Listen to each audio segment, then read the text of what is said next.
Kamusta sa inyo mga ka-roller coasters at tayo nagbabalik sa ating channel.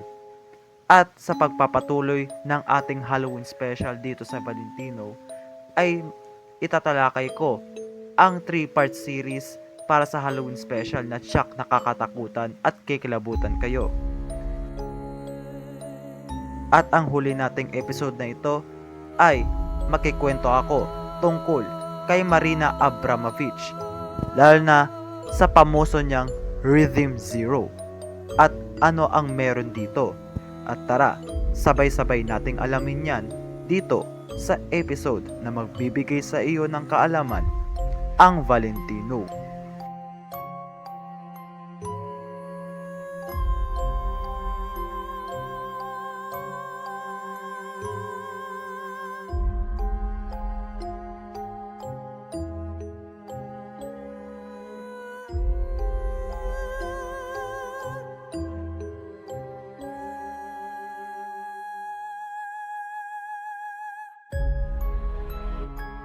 Pero bago muna natin simulan ang kwento, alamin muna natin kung sino si Marina Abramovich. Siya ay isang Serbian performance artist na 50 taon nang nagpe-perform. At ang kanyang mga pine-perform ay tungkol sa kung saan hanggang saan masusubukan ang iyong pisikal at mental na kakayahan. At ang isa pa rito, ang mga pine-perform niya ay talaga namang matitindi at hindi kaya na tignan ng normal na tao, lalo na sa mga sensitibo sa mga bagay-bagay. Sinimulan niya ang karera bilang performance artist noong taong 1970 matapos graduate sa Academy of Fine Arts na ngayon ay University of Fine Arts sa Belgrade, Serbia, na noong mga panahong iyon ay hawak pa ng Socialist Federal Republic of Yugoslavia. Sa kanyang maagang career bilang performance artist, ay isinagawa niya ang Rhythm series na ipinperform niya sa iba't ibang bahagi ng Europa mula noong 1973 hanggang 1974.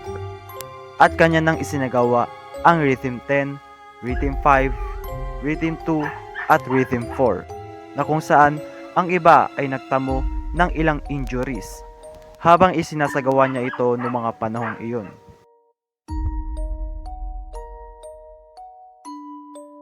At sa huli niyang parte ng Rhythm series ay dito niya isinagawa ang pinaka-critical, pinaka-challenging at pinaka-notable sa lahat ng mga gawa ni Marina Abramovich. At ito ay ang Rhythm Zero. Sa kanyang gawang ito, dito niya nasubukan kung hanggang saan ang komunikasyon sa pagitan ng isang performer at ng mga audience. Base sa mga nalaman ko, walang araw o buwan kung kailan ito naganap ang performance na ito. Basta ito ay nailagay noong taong 1974. At ang lugar kung saan nagtanghal si Marina Abramovich ay sa Studio Mora sa Naples, Italy. Ang performance na ito ay inabot ng 6 hours. Ito ay tinanghal niya mula alas 8 ng gabi hanggang alas 2 ng madaling araw ng kinabukasan. At inimbitahan ito ng maraming tao sa studio na yon. At kanilang napansin na tila hindi gumagalaw ang babaeng yon, na kung saan ang babaeng yun ay si Marina. At dahil si Marina ay hindi nagsasalita ni hindi gumagalaw man nung oras na iyon, ay may nakasulat na instruction na nasa table nito. At ang nakasulat doon ay instructions. There are 72 objects on the table that one can use me as a desire. Performance.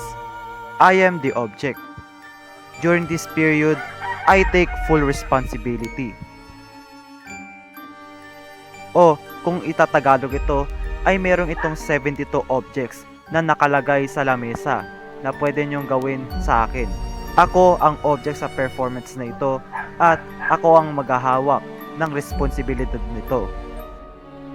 At kung i-interpret natin ito ay masusubukan niya ang kanyang hangganan sa kanyang katawan kung makakaya niya ito sa loob ng 6 na oras. Na napakadali lang para sa isang performer na tumayo lang ng 6 na oras na hindi ka nagsasalita at hindi gumagalaw.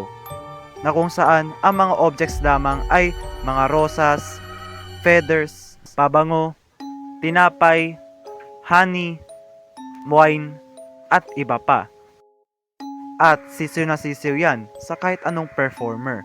Pero, kaya mo bang masikmura ang tiyan mo kung mayroong nakalagay sa table na gunting, razor blade, pako, metal bar, pamalo, at kahit ang baril na merong isang bala.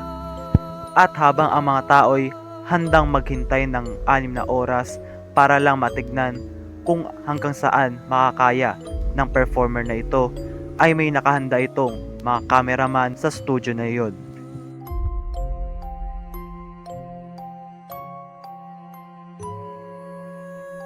At sa unang parte ng eksperimentong ito ay tila parang normal lang na magbibigay ka lang ng mga rosas, wine, feathers, at iba pa, na tila appreciation ito ng mga audiences para sa isang performer na hindi gumagalaw.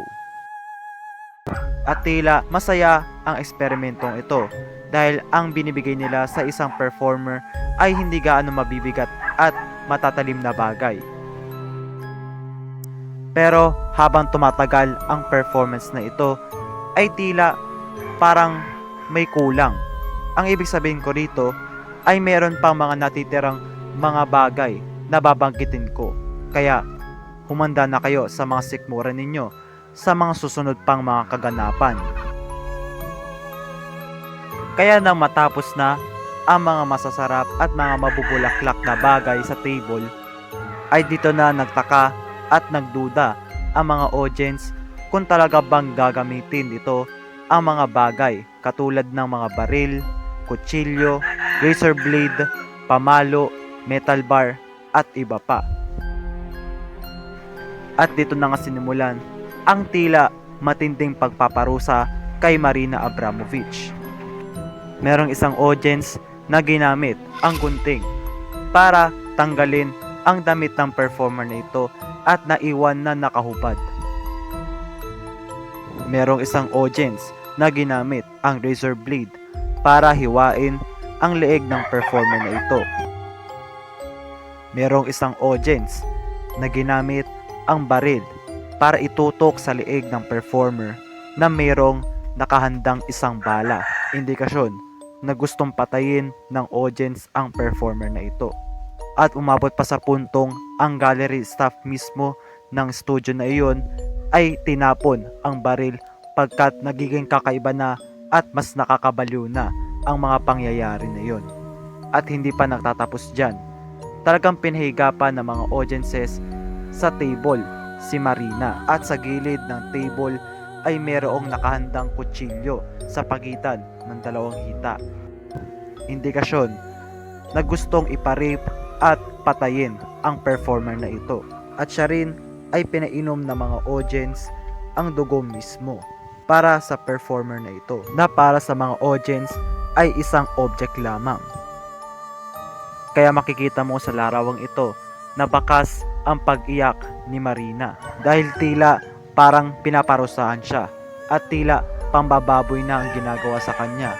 Pero kailangan niyang tiisin ito dahil hindi pa tapos ang 6 na oras na performance.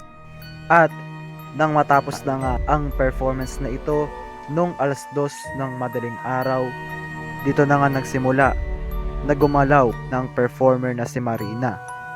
At nang muli siyang gumalaw mula sa kanyang posisyon na kanyang ginagalawan nung 6 na oras ang nakalipas, ang lahat ng mga bumisita ay bigla na lang tumakbo at wala ni isa ang tumulong sa kanya. At talaga namang ang lahat ng mga bumisita sa performance ni Marina ay natakot na tila bang parang hindi tao ang kaharap nila. Sa madaling sabi ay parang mayroon ng trauma sa kanilang nangyari noon.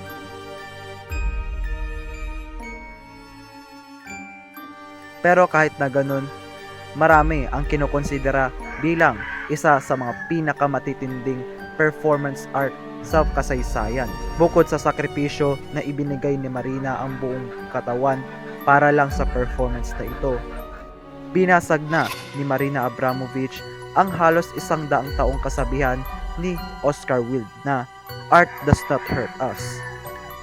At sa isang interview, sinabi ni Marina Abramovich na ang purpose ng Rhythm Zero ay para makita ng mga tao kung ano ang kanilang respond kapag humarap sa ganitong sitwasyon.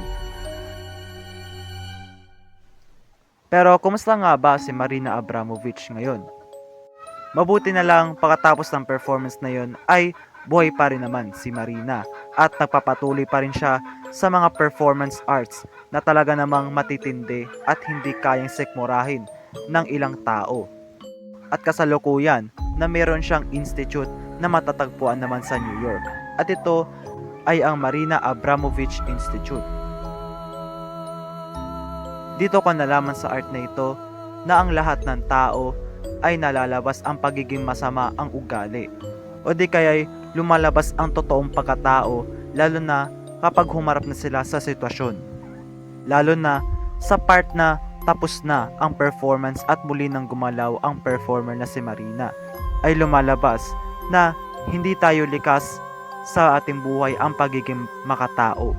At sa halip, tayo ay nanghihila papababa kagaya ng nangyari na wala ni isa sa mga bumisita sa performance na iyon ay tinulungan nung matapos na ang performance na iyon.